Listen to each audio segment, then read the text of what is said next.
Ibu A. Assalamualaikum warahmatullahi wabarakatuh. Salam sehat, salam sejahtera ya. Dan di kesempatan hari ini Ino ingin sedikit berbagi cerita tentang kehidupan seorang Pak Deddy Mulyadi.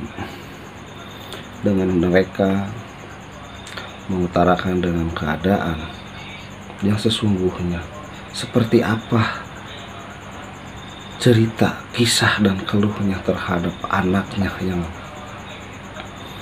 Pak Deddy mengutarakan semuanya. Jadi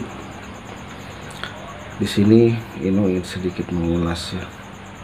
Mungkin untuk para sobat belum tahu seperti gimana dan apa sih yang sebenarnya terjadi. Jadi di sini Ino tidak akan panjang lebar dan kita langsung simak aja seperti apa sih cerita Pak Deddy menjelaskan terhadap anaknya ini. Yuk kita simak, inilah seperti ini ceritanya. Sudah kuliah pun jarang sekali ke orang kuliah dikirim tiap bulan. Tuh enggak. Dia sering berusaha sendiri. Kalau kepepet baru ngomong bukan sama saya. Ngomongnya itu sama orang lain. Nitip pesen sama uaknya. Baru uangnya Teteh Cimaung, Mama Cimaung baru telepon atau WA. Itu AA nggak punya uang. Kenapa? Nggak pernah mau minta uang sama dia. Dan selama AA sampai sekarang AA belum pernah sekalipun sejak kecil sampai sekarang AA belum pernah sekalipun minta uang sama dia. Kenapa AA pernah? Ya, di sini Pak Deddy menjelaskan sambil dia merasakan nahan tangis. Kenapa? Terhadap orang lain anakku, Aul, bapaknya berani. laki. Ya sekiranya masih Dan mereka menanyakan, kenapa AA tidak jadi kalau meminta sudah minta bilang ke Teteh apapun ke dari Mama Cimaung ayah itu berarti sudah sangat tidak bisa. dari segi bekal ataupun apa? Kenapa gitu? Tidak seperti orang lain yang minta apa ataupun seperti gimana terhadap seorang ayah, layaknya anak terhadap seorang ayah. Kenapa? Sambil meneteskan air mata gitu ya.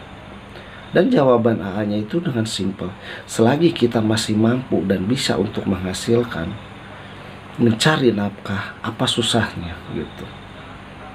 Selagi kita mampu gitu ya, dalam arti kita mampu ya mencari nafkah ataupun mengais rezeki dari hasil kita sendiri dengan kemampuan kita sendiri. Mereka menjawab, kalau toh emang kita masih bisa, ya udah kita jalani.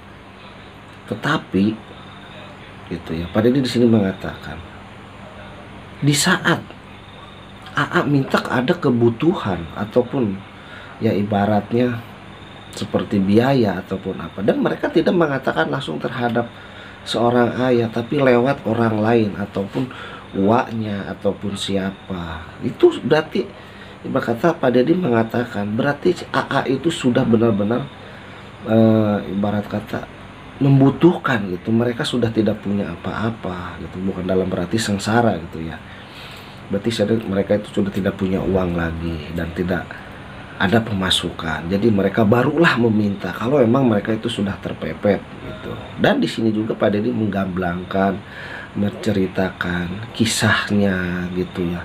Dan Pak Deddy memohon maaf terhadap Aul ini yang selama ini mereka simpan. Tapi di saat Aul sudah besar ini, mungkin waktunya lah seperti ini gitu ya.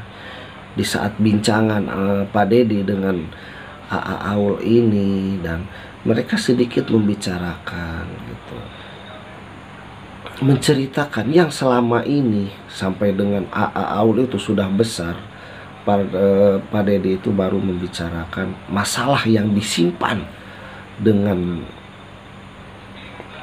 apa ya, tahunan mungkin ya, dari selama itu, dari selama Aul terlahir di usia 3 bulan di luar kandungan sampai dengan detik ini ya. Nah, jadi seperti apa sih cerita sebenarnya gitu ya Pak Deddy itu terhadap Aul. Nah, yuk kita simak lagi seperti ini penjelasannya. Dalam perjalanannya, dalam proses kehamilan AA, ibunya mengalami sakit. Dia kena penyakit akal. Saya tidak pernah menceritakan peristiwa itu.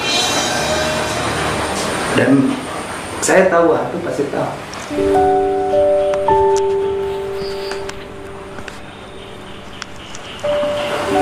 Tapi baik itu tidak pernah bertanya siapa ibunya. Dan saya selalu menyimpannya untuk tidak menyampaikan agar tumbuh dengan baik. Sekarang dia menceritakan pada aku, dan aku udah tahu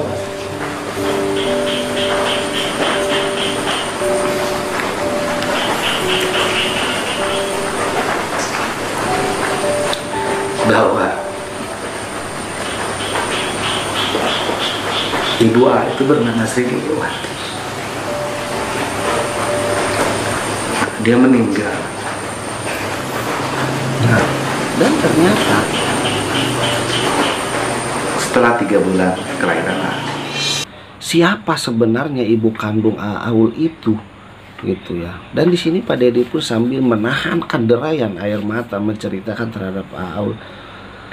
Ayah mohon maaf, baru saat ini ayah bisa memberitahukan siapa ibu kandung AA yang sebenarnya itu.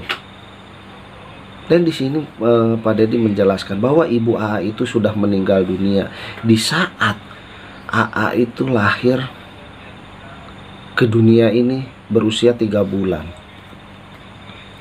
Dan Pak Dedi menjelaskan kenapa ibu AA meninggal itu, karena memiliki sesuatu penyakit, yaitu Pak Dedi juga menjelaskan di situ adalah tumor rahim. Ya mungkin dengan berat beban itu kurang lebih 4 kilo. Jadi mungkin sudah tidak sanggup lagi untuk, ya seperti gimana mungkin itu dengan udah jalan dari Allah Subhanahu wa Ta'ala, kita tidak bisa apa-apa. Dan disitulah Pak Dedi mencurahkan semuanya dengan merasa kerendahan hati. Walaupun itu anak, Pak Dedi mengakui bahwa ayah selama ini memohon maaf karena tidak memberitahukan masalah ini terhadap AA. Nah, mungkin dari kesimpulan seperti ini adalah ternyata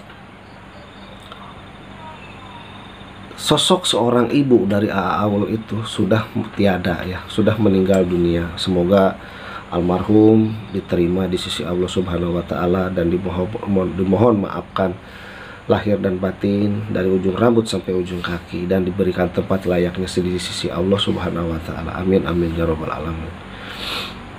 Dan mungkin penjelasan dari Inong itu ibarat kata bisa memberikan sekedar informasi ya, bahwa yang sesungguhnya ibu kandung Aul itu dari anaknya Pak Dedi Mulyadi itu ternyata sudah almarhum, dan mereka meninggalnya dengan sedikit ada penyakit. Mudah-mudahan Aul semakin tegar dan bisa menjadikan contoh dari seorang ayah gimana caranya hidup bermasyarakat dan tidak harus mengandalkan apa yang harus dilakukan, dan tidak mengandalkan dengan kekayaan. Walaupun mereka dengan anggota dewan ataupun apa jabat yang tertinggi, tapi mereka itu tidak merasa dan menjadikan seorang pejabat. Layaknya mereka menyamakan dengan seperti masyarakat biasa. Jadi di sini Inong sedikit memberikan informasi ya. Ternyata sekali lagi Inong informasikan, ibu kandung dari saudara AA Aul itu ternyata mereka sudah meninggal dunia di usia AA Aul terlahir di dunia ini usia 3 bulan, dan meninggal di rumah sakit. Mungkin selama ini Pak Dedi mengurus AA Aul dari 0 sampai dengan TK gitu ya. Ya mungkin Pak Dedi juga menceritakan ya sekarang ini ya kita alami seperti dulu lagi gitu ya. Jadi mudah-mudahan info Inong ini bisa bermanfaat, dan untuk yang baru menemukan channel ini mohon dukungannya dengan cara di like, share, comment, and subscribe, karena subscribe itu gratis, tidak berbayar, Dan tidak lupa juga selalu bunyikan 2 kali lonceng notifikasinya agar tidak ketinggalan info-info terbaru dari si ganteng kalam Inong Ruhai Channel tentunya ya. Dan di sini Inong tidak akan panjang lebar. Mudah-mudahan informasi dari Inong ini bisa bermanfaat dan berguna. Dan Inong akhiri, wassalamualaikum warahmatullahi taala wabarakatuh. Salam sejahtera, salam Ruhai.